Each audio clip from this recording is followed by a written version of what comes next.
Welcome back, everybody, to a Younger View in Sports. My name is James Irvin, and we're back. We're back. It's football season. Football season is back. I stopped uploading videos there for a while after I did the draft, and that's because the whole draft thing, a lot of files corrupted, and there was a lot of hard work down the drain. And then some other things happened, and then it was just as kind of videos were like whatever to me at that point. But we're back. It's football season, main season. I did post some baseball season videos. I think actually the last video I did post was the Braves are the hottest team in baseball.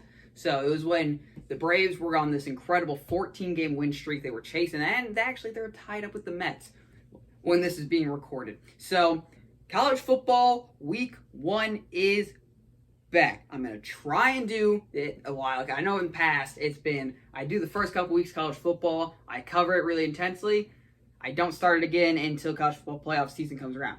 This year, I'm going to try and do it every week. Top 25 teams. I'll cover every single one of their games. It's not going to be 25 games because ranked teams are going to play each other. We have a couple of ranked teams match each other, including number 2, Ohio State, and number 5, Notre Dame. Number 3, Georgia versus number 11, Oregon.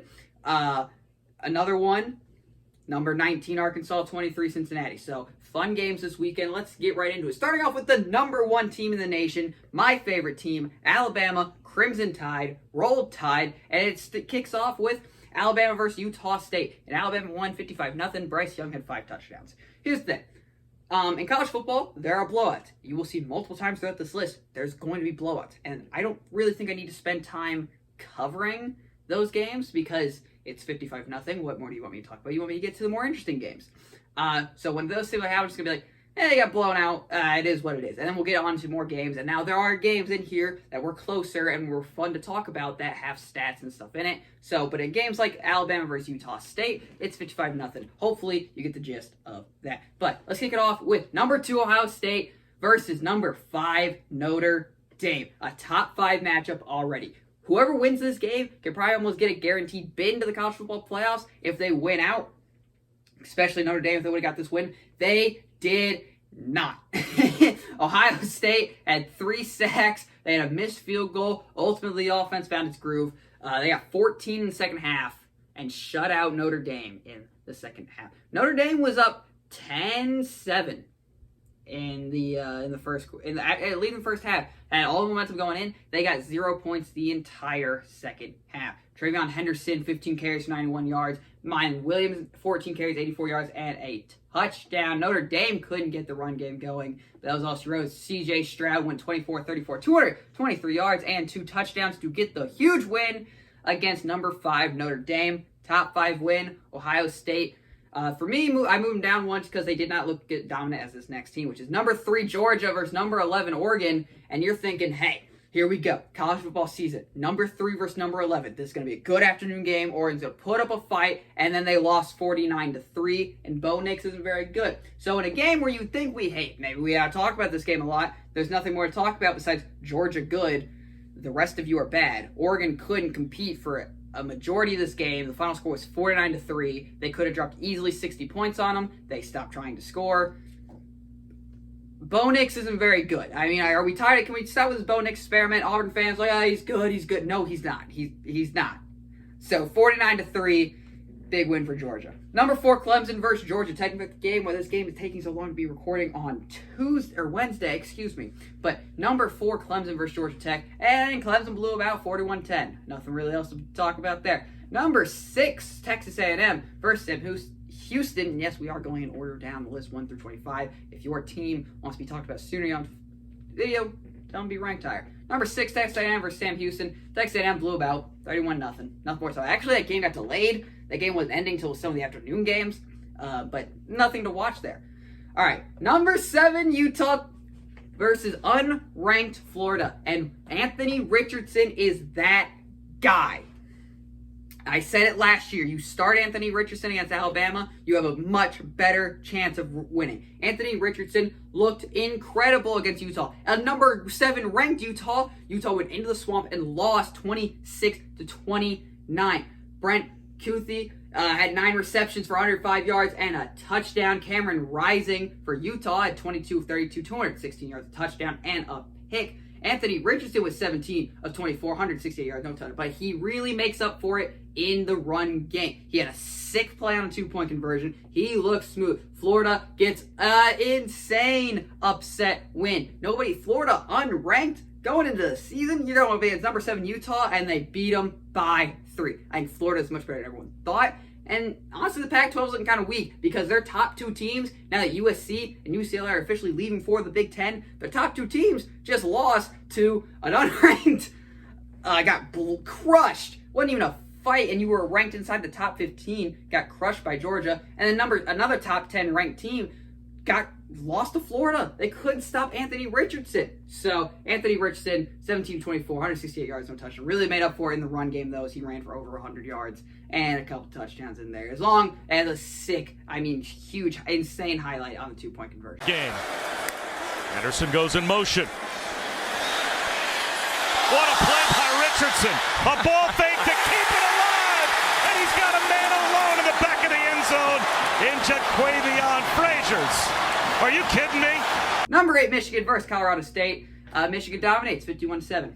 Oklahoma versus UTEP, number 9. Oklahoma does not miss a step as they get the win 45-13. Crushing UTEP. They had 6 sacks in this game as well. Eric Gray, Marcus Major has good rushing attack. Dylan Gabriel, it looks very good. So Oklahoma's offense looks pretty good. I say their stock is rising up now. They don't miss a step. Missing Lincoln Riley. Number 10, Baylor versus Albany, and Baylor has won this game 69-10. Nice. Number 12, Oklahoma State versus Central Michigan. Oklahoma State actually squeaks out a win here, 58-44. Defense is very, very shaky. There's the Big 12 defense. Welcome to know and love. Their offense is explosive. They're going to put up points. It's Central Michigan. You should. So almost dropping 60 is impressive. Allowing 44, making this a close game is good. Spencer Sanders, though, 406 yards, 4 touchdowns. Can't be mad at that. That's a pretty good day. Number 13, NC State versus East Carolina. And when I'm going to talk about how NC State shouldn't even be ranked 13, going to only beat East Carolina by 1. The East Carolina kicker has become the most hated man on campus. 2 chances in like 3 minutes to tie and win the game. Misses game-tying extra point. Then they get the ball back and misses the field goal. NC State doesn't deserve anything. They almost lost this game. You're ranked number 13. You're facing East Carolina. You only beat them by 1. You shouldn't have been in the spot in the first place. You're lucky that, what do college kickers do? College kickers miss.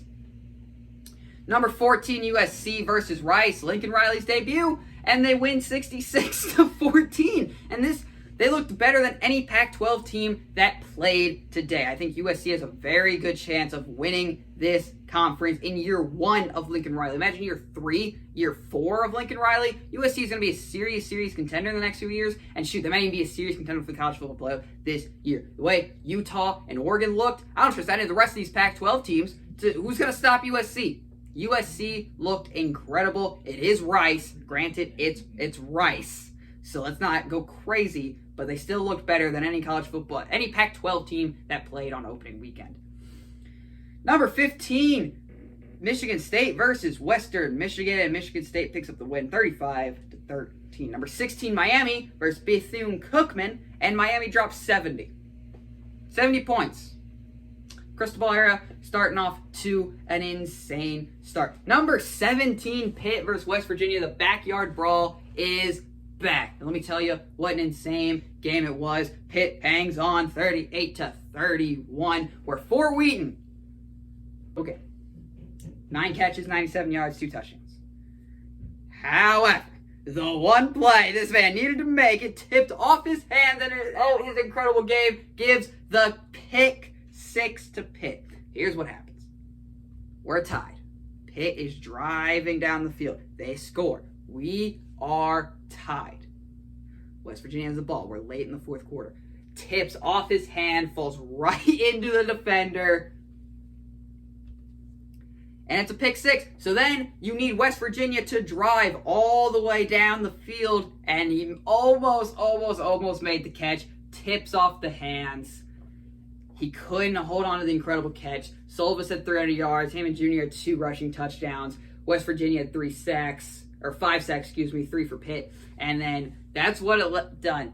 This game was incredibly close, incredibly fun to watch. 17 Pitt survives in the backyard brawl against West Virginia. Number 18, Wisconsin versus Illinois State. Wisconsin crushed them 38-0. And there we go. Number 19, Arkansas versus number 23, Cincinnati. And let me tell you, this Arkansas team is pretty good. For the first time in a long time, Cincinnati has lost a regular season game. KJ Jefferson, 18-26, 300 yards, 3 rushing touchdowns. Raheem Sanders, 20 carries, 117 yards. Shut out an entire half. Cincinnati was. 2 turnovers. They were in this man's face all day. He had very little time, but what mainly got to this game was Cincinnati had a very easy chance to win. The final score was 31-24. They were in this game. Problem was too many penalties. The offensive line was selling. Too many plays where the helmets were coming off. The commentary team wouldn't shut up about it. Every 5 minutes they're talking about how many helmets are coming off, and it's a serious issue. It shouldn't be happening, but penalty after penalty after penalty led Arkansas to the win. KJ Jefferson looks legit. So Arkansas is a real quarterback. Can this team compete with an Alabama, Georgia, and even a Texas A&M? Maybe. I think this team is better than I thought they were. I thought Cincinnati would kind of win this game. It's a rebuilding year. You lost a lot of talent. Cincinnati finally made the college football playoffs. But shut out for an entire half. Penalties like that, it just can't happen. This team looked undisciplined. And Arkansas gets the win. Number 20, Kentucky versus Miami, Ohio. And Kentucky wins 37-13. Will Levis, 303 yards, 3 touchdowns. Simple, good win for number 20. Number 21, Ole Miss versus Troy. They didn't look as good as maybe you would think. I mean, you got the win 28-10, and you still beat them by 3 scores. So you have that. You just didn't look incredible. Zach Evans, 20 carries, 130 yards. Judikins, 14 carries, 187 yards. 1 touchdown. Dart didn't look incredible. Quarterback play didn't look kind of roll. But obviously when you're coming from Matt Corral, someone else, it's not going to look great. And yeah, Ole Miss just didn't look dominant, but they got the win. Ole Miss beats Troy 28-10. 22, Wake Forest versus VMI. Wake Forest crushed them 44-10. That is how you look dominant against a team you should. Ole Miss should look dominant against Troy. They did. Now this was another fun game. A 3 overtime game in number 24, Houston versus UTSA. We're almost done here. 3 overtimes, and Houston survived. Clayton Tune, 22 of 32, 206 yards, 3 touchdowns for UTSA, and for Houston, and Frank Harris for UTSA, 28-43, 3 touchdowns, 1 interception, 337 yards. UTSA won the turnover battle. They won the time of possession. Just couldn't hang on, and Houston survives in the overtime rules. Overtime rules, they get tricky for college football. I think, after 4 or 5 overtimes, it just starts a 2-point conversion battle. Houston gets the win, though, in the 3rd overtime, 37-35. UTSA played a great game. Does Houston deserve to be ranked? I don't know. I think UTSA probably deserved to be ranked. I mean, they did go undefeated all last year. But UTSA just couldn't get the job done as Houston hangs on for a crucial victory of 37-35 in 3 overtimes. And then finally at number 25, BYU versus South Florida. Hall, 2 touchdowns. Cook, 135 yards and a touchdown, all leading BYU to a win of 50-21 over South Florida.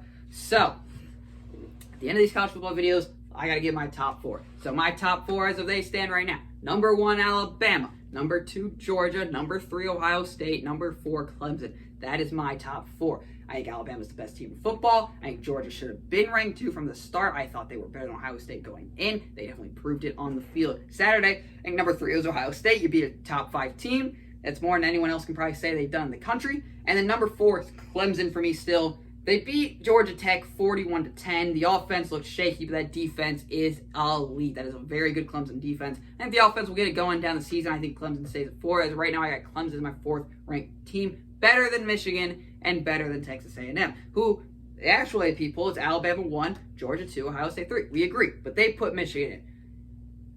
I don't know. I think Clemson at the beginning of the year, we got to still give them credit for that. Michigan, still a lot of lost people. Now, both of them didn't play like the most elite competition. It was Colorado State and Georgia Tech. But, Michigan, you can say dominated more, but Clemson, I think their defense looks much better than Michigan's does. And I think the offensive talent on Clemson's side is greater than the offensive talent on Michigan's side. So for that, I got Clemson at 4. So there's my top 4. There's what happens at every 25 games. We are back. We're going to try the college football top 10 teams. Those go out every year. Plus all the other stories that are happening along the NFL season. We're back. Football season is back. Make sure to like and subscribe. And of course, thank you for listening.